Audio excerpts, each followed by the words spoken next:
High to all. ఈ వీడియోలో third class EVS కుటుంబం అనే లెసన్ నుండి అన్ని బిట్స్ కవర్ చేయడం జరుగుతుంది. ఇవి టెట్ కమ్ డిఎస్సికి చాలా ఉపయోగపడతాయి.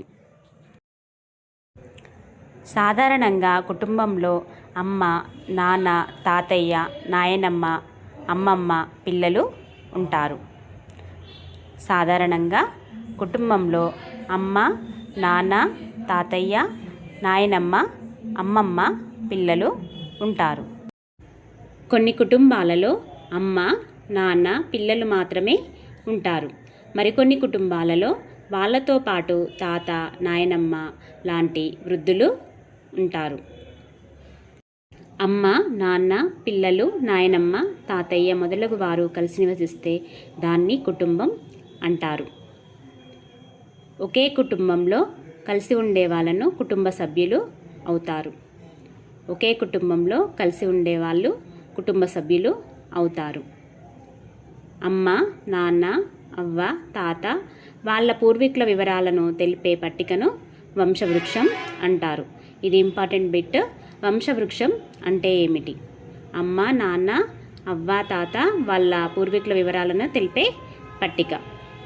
సాధారణంగా పిల్లలు తమ తల్లిదండ్రులు, తాతయ్య, నాయనమ్మ, అమ్మమ్మ, అత్త, మామ, పెదనాన్న, చిన్నాన్న, చిన్నమ్మల పోలికను కలిగి ఉంటారు. కొందరు పైవారిని ఎవరిని పోలి ఉండరు. కాబట్టి మన శరీరాకృతిని ఉన్నది ఉన్నట్లుగా అంగీకరించి దానిని రక్షించుకోవాలి.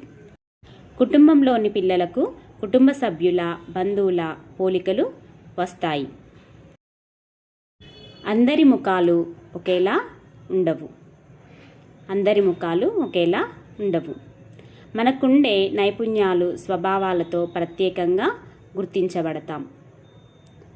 చిన్నాన్నను కాక అని కూడా పిలుస్తారు. చిన్నాన్న అంటే బాబాయిని కాక అని కూడా పిలుస్తారు.